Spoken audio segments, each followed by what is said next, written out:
Today on StayCoppinKicks.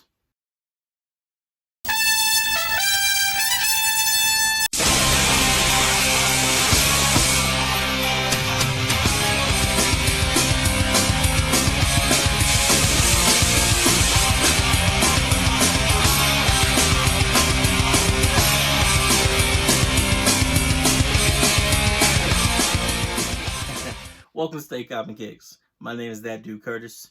You could have been anywhere in the world, but you're here with me right now, and I appreciate that. If you like my videos, please like, subscribe, and share with your friends. It means a lot to me. And with that said, let's get into today's topic. When I was a kid, the color green was my favorite color, and the Green Ranger was my favorite Ranger, which is why I had to do the little throwback for you guys with my Dragon Dagger. Rest in peace, Jason David Frank.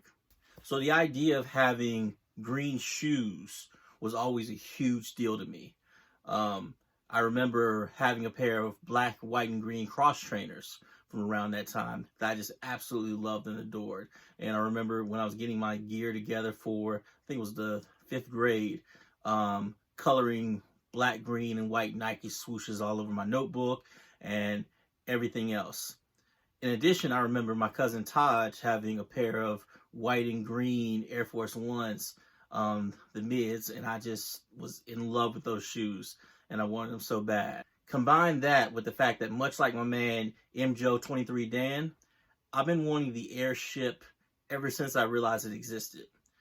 Since the late 90s, with going back and seeing early footage of Michael Jordan trying to figure out what was on his feet, because I knew it wasn't the Jordan 1, I knew it wasn't an Air Force One, and I used to go through my dad's Nike catalogs trying to figure out what he had on, to the days of being on Nike Talk and other shoe-related message boards in the late 90s, early 2000s, and just talking about wanting to see the airship brought back. This is a shoe that I've been waiting for a long time. Not quite as long as my pennies or my maroon 6s, but still a long time. But one of the worst things about how Nike has handled the airship rollout is the fact that it's almost like they don't want to acknowledge the shoe. They first released it back in a pack called the New Beginnings Pack that was sold during All-Star Weekend for the NBA, and you could only buy it from certain Chicago area retailers, and it was extremely limited, to the point where people who didn't even want the airship were buying this pack. And some of them were selling the airship separately because they just wanted the Jordan 1 that had the new high 85 cut. Fast forward to the next time the airship dropped, well, somehow a random bodega in Italy got exclusive access to release the actual bread airship. And again, it's just one store, extremely limited, so anyone who actually wanted the shoe couldn't get it. You know, of course, a few people got it, but for the most part, it was impossible for a regular person, a regular collector like myself, to get it. It wasn't until late last year, going into this year, that it became a little bit easier to get the airship. But again, the problem is people like myself who want the airship for its importance to Nike history and Jordan brand history, we prefer the OG colorways. Now, of course, I'm not one who's exclusive OG colorway. I love a lot of different colorways, but the airship is something I would have wanted to have in one of the colors that Jordan actually wore and played in. However, those colors have been impossible to get. And it wasn't until Nike and Jordan brand started releasing other colors we started to see, again, the airship is not a shoe that's expected to be popular or gangbusters. I mean, it's a nice constructed shoe, which we'll get into. But you had the orange pair that pretty much sat in its limited release. Then later, Amon Meniere had a blue pair, which I would have loved because blue is one of my favorite colors now.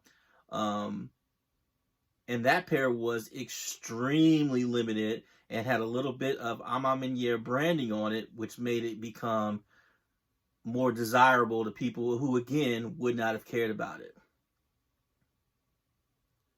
Later, Jordan brand released a yellow pair that was exclusive to foreign markets. And I was really considering pulling the trigger on that yellow pair just because I don't have a ton of yellow shoes in my collection. I have a few. As you can see, I have these 312s back here in the Laker colorway. And, you know, having a yellow shoe can always go well with Laker gear. And, you know, it's a good summer color. But I decided to wait, especially when I found out they were releasing a green pair, and the green pair was releasing here. And immediately when I saw that green pair, it took me back to my childhood. It took me back to my favorite color, green. It took me back to watching Green with Evil, the 5-part Power Rangers miniseries, and falling in love with the Green Ranger. And it took me back to seeing my cousin Taj in those white and green Air Force Ones. So let's get into the Airship and talk a little bit about why this shoe is a classic and should get more respect. Starting with the box. The Airship comes in a typical Jordan brand Nike style box. However, this box is the same color as the shoe. It is green with white Nike logos all over it. And I love this. I'm not a big box person. As you can see, I have these clear cases, so I've gotten rid of most of my boxes. But I will tell you, the boxes that I keep for the most part are usually for OG models and ones that are special. So if you give me a special Air Jordan 1 box, it's a good chance that I'm keeping that box. If you give me a special Nike box in general, it's a good chance I'm keeping that box. When we open the box, you see that the Airship includes an owner's manual, similar to what they included in the Air Jordan 3 Reimagined. However, unlike the Air Jordan 3 Reimagined, this is a full little booklet, and it's hard cardstock paper, not that little flimsy paper that they use with the Jordan 3 Reimagined. So this is a cool little feature that gives you all the details of the construction of the shoe, as well as just what makes it special, and how, you know, how the tech works.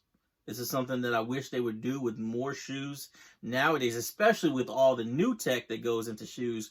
But especially when you're talking about collector's items and OGs, put all this stuff back in there. Like, this is how we help educate new sneakerheads and build new sneakerheads when they understand why something matters.